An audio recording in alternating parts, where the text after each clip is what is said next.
Hello, in this video I want to talk a little bit about sample spaces.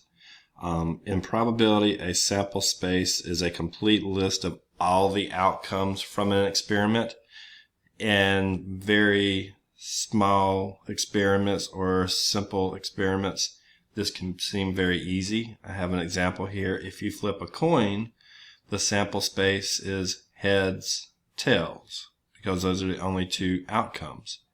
If you roll a six-sided die, the sample space is 1, 2, 3, 4, 5, 6, because those are the things that the die could land on. And that seems very simple. What I want to go to and look at is making trees so that when we do multiple events or have multiple steps in a probability, we can keep track of all the outcomes. So I say when an event involves multiple steps, sometimes a tree is useful to determine the sample space. And here's an example. A couple plans to have 3 kids. So we are assuming that the only options for a kid is a boy and a girl. And it says show all the possible outcomes using a tree. So the way we handle this is we look at the first the first child, which could be either a boy or a girl. That's the only 2 choices for the first child. If the first child is a boy, then the second one could be a boy or a girl. Same thing with the first one being a girl. We could have a boy or a girl for the second child. And then coming off following the tree on down the line, after the second child, every following child could be a boy or a girl. So if we look at this all the way across, starting from the first kid to the last, each path gives us a unique result from the sample space. Boy, boy, boy is the first result. Boy, boy, girl following that path is a different one. And if we do this, then we can keep track of all the outcomes, which in this case turns out to be 8 different outcomes. This is a lot more organized than trying to do this in your head and just change something here and there, because you sometimes tend to repeat an outcome if you're not paying attention, or you'll leave some out. So if we want to talk about probability, we could go to the question using that tree. If we wanted the probability that they have 2 girls, okay, that could be the first 2 children being girls, the last 2, the first and the last, or it could be more than 2.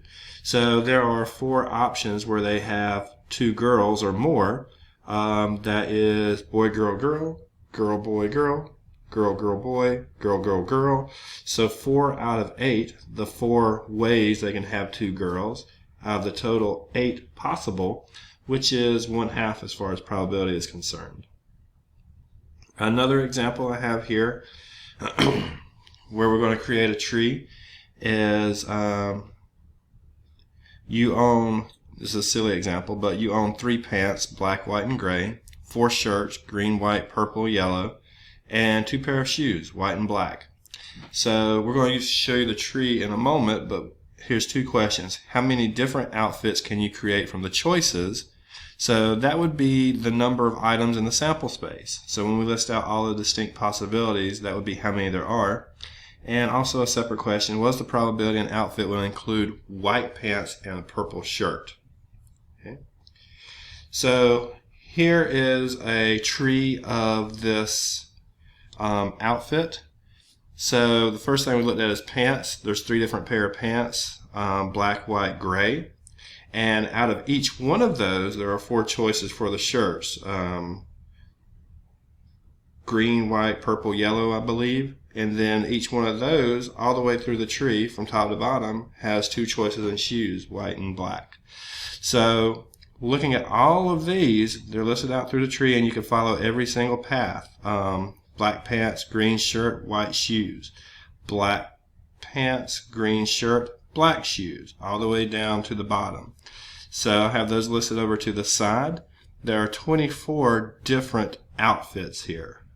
Okay, one way of doing that is 3 times 4 times 2, and all the possibilities, but you can also count them all the way down the side. So there are 24 different outfits that we could put together. The question, as far as a white pants and a purple shirt, we could start with the white pants over here, follow it to a purple shirt. This is also pretty neat because then you have all the paths that you're going to travel down. Once you have the white pants and a purple shirt, then you only have two choices because you either have to have white shoes or black shoes. That was our only choice. So I have those two listed. So 2 out of the 24 options have a white pants and a purple shirt, which is 1 out of 12. And that's how you can create a tree to show a sample space and keep everything organized so that you don't miss things or repeat things, or scratch your head knowing how many you should have and not being able to figure out what they are. Okay? Thank you.